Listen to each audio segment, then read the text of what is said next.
Hello everyone and welcome back to the Common Sense Crypto channel. As with you always, this is Rich doing another video today on XRP.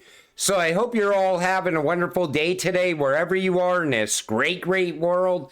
We're going to talk about XRP. I'm going to start with this.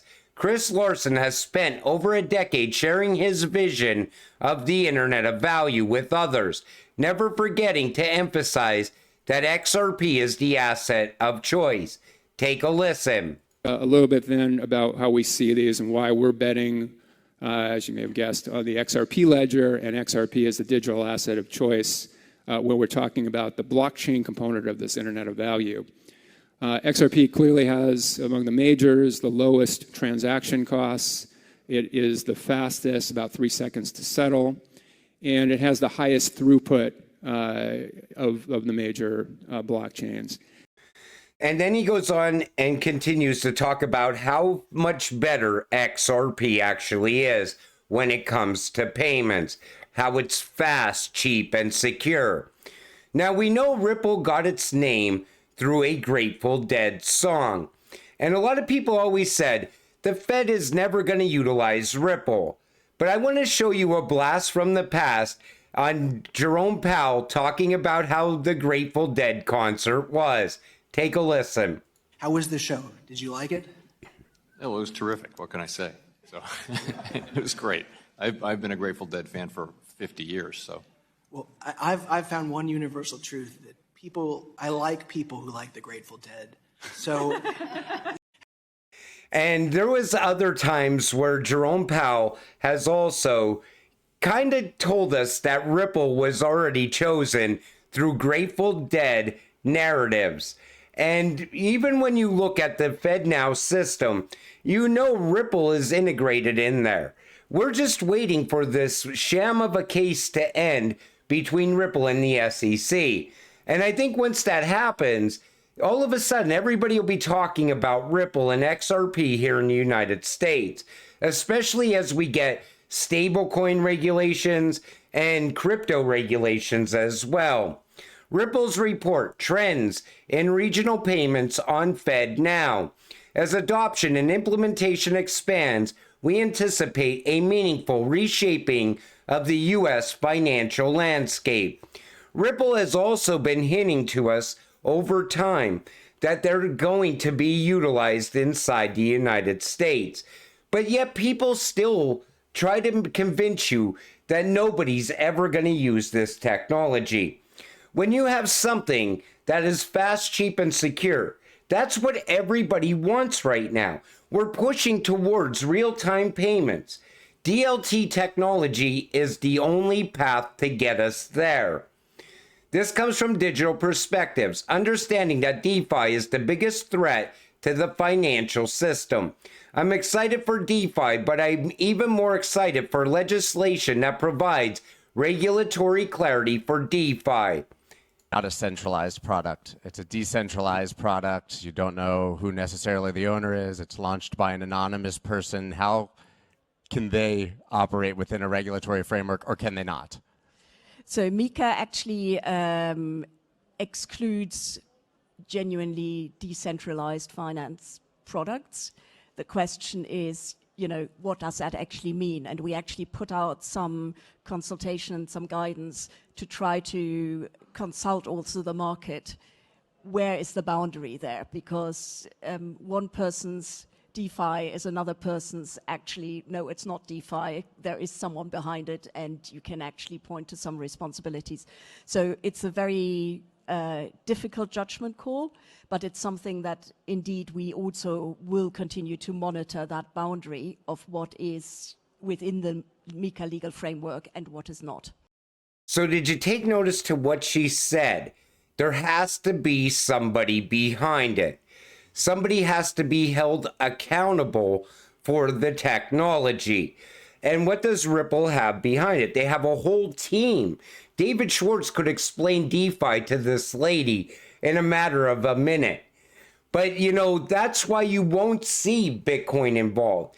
That's why there's problems with Tether when it comes to MiCA. Because there's all shadiness that goes on behind the scenes utilizing Bitcoin.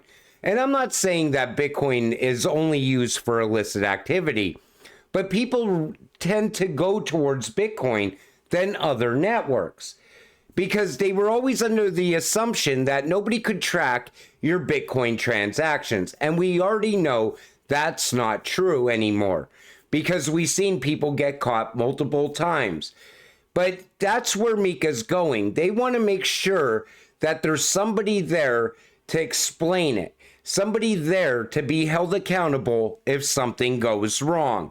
And I think that's why Ripple will be tied in with Mika. It'll have no problems passing Mika regulations. And even if they don't get XRP through Mika regulations, they'll get their stablecoin through it, and then they'll utilize XRP to move their stablecoin.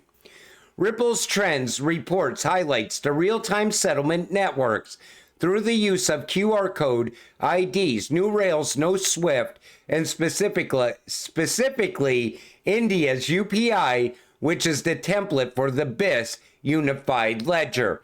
This comes from the Digital Pound Foundation and Chad Steingraber. And you know, that's another direction that everybody's going in. Through QR codes. That's now becoming bigger and bigger over time. And it's pushing us into the cashless society vision that people have. But there's a problem with cashless as well, which I'll cover in this video. Ripple, the mobile phone, has changed the behavior of 4 billion people. It's are changing the way that 4 billion people bank and will handle their financial lives. Initially, this was payments. But with all of the different products and services that are being layered on top of that, increasingly people's financial lives is now through their phone. It's all across big cities like Shanghai and increasingly second and third tier cities, even in Tibet, that have QR codes that they're using to accept mobile payments. And that's incredibly empowering. It allows people access not only to financial services, but as we'll see, increasingly to payments, but increasingly a larger amount of financial services as well. All of the things that we can layer on top of those value propositions. So the mobile phone is now the path towards a level playing field, all through QR codes. And Ripple's already pushing in that direction. We see the same thing happening with Stellar as well. And these payments can also be made offline, which we've covered multiple times. But that's another way that we will see a level playing field. Finastra has been ranked by Juniper as one of the top 5 core banking vendors that will level the playing field.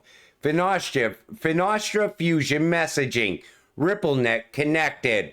Again, everybody is pushing towards the same thing, the level playing field. Once everybody is able to be banked, we will see the rise of the new financial system.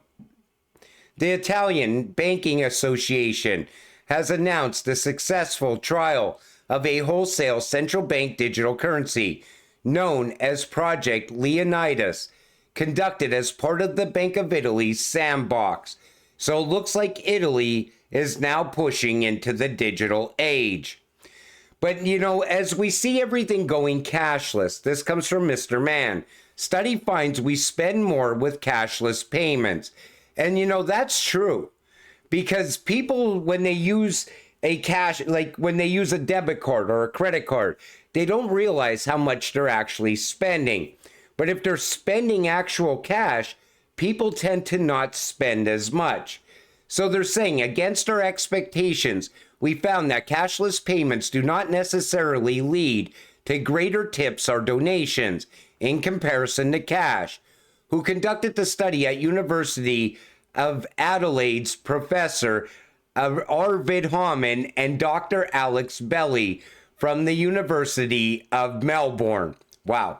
This indicates that traditional cash-based ways of collecting money, such as tipping jars and spiral wishing wells, are just as effective as cashless point-of-sale terminals to collect tips or donations. They say consumers should be mindful of the payment method they use to pay for goods or services, and this could help them spend less, especially important in the current cost of living crisis. To prevent spending more than planned, we recommend customers carry cash instead of cards whenever they can, as it acts as a self-control method. And like I said, I think this is 100% on point, because if you're spending cash, you realize, wow, I just spent like $20, $30. But if you slide a card, it's just numbers that are leaving your bank. And I think people don't realize that. Or even if they use credit cards, I think people are now living more on credit cards than anything else, especially here in the United States. Look at the credit card debt in this country. It's now above $1 trillion. Tried to tell you, Bitcoin was not created by some libertarian good guy. Herd them into the system. This comes from the Bretton Woods Conference 2024. Take a listen. Decentralized or peer-to-peer technology has to be part of that. And I think one of the really striking points is 15 years ago, we invented Bitcoin. All the people who are serious about Bitcoin end up saying, you know what, peer-to-peer is nonsense. I want an exchange. I don't even want to trade Bitcoin. I want to trade Bitcoin ETFs.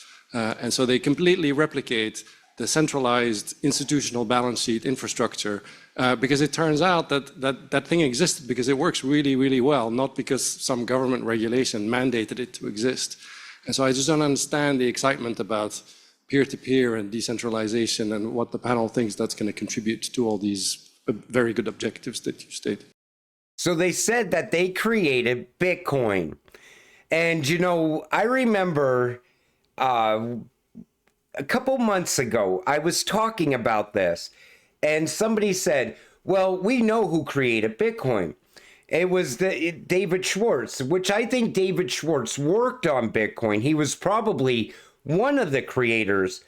And, you know, Dan Penna always said, if we knew who created Bitcoin, it would go to zero. But I think Bitcoin was just to distract people. It was to get them into this space. It was to get them into understanding crypto early on. But now everything's shifting. Bitcoin runs on hype, and it runs on a belief system. As long as people believe it could get to $1 million, people will still invest in it. But the second it starts losing traction to these utility-driven cryptocurrencies, that's going to change very quick. And the money's going to leave Bitcoin so fast, and it's going to all push into utility. And then there's no coming back. You know, people are not going to go back to Bitcoin, not once they realize that utility is something that is being utilized all throughout the world on a daily basis, such as XRP, moving the world's money. It could be XDC inside of digital trade. It could be HBAR and wherever they're going as far as micropayments would drop in the FedNow system. What I'm saying is that through tokenization of gold, once gold becomes tokenized, that's going to kill the whole narrative that Bitcoin is digital gold. Because now you're going to have real gold moving around the world, but it's going to be moving in the form of tokens. Then you're going to have the store of value, and people will no longer put their money in Bitcoin when they could just buy tokenized gold. So that narrative will die with that as well. What I'm saying is, everybody thought that Bitcoin could never become irrelevant over time. But once the narratives die and the hype dies, it will become irrelevant. We are on the verge of utility taking over. And as that utility starts to drive the prices up on, say, XRP, XLM, XDC, and they start to really move in price, people will lose faith in Bitcoin as that happens. That's how I see XRP once again becoming the #1 cryptocurrency. It's going to happen through utility. Utility is key to this entire cryptocurrency that we hold. But utility is something that could go on for such a long period of time. Once it gets that traction going and the big financial institutions are pushing in that direction, which we already know BlackRock is here for utility. They're not here for Bitcoin ETFs. I think they look at that as a way that they could just swallow up retail money. But, you know, going forward, things are going to change very fast. And that's what you got to be ready for. When that transition happens, you got to be holding XRP. That's what always keeps me positive about this cryptocurrency. But until it happens, stay patient, stay positive, and let's get rich together. With that said, I'm going to wrap up this video. I want to thank you all for watching. I appreciate all of you. I'll see you in the next one. Have a great night.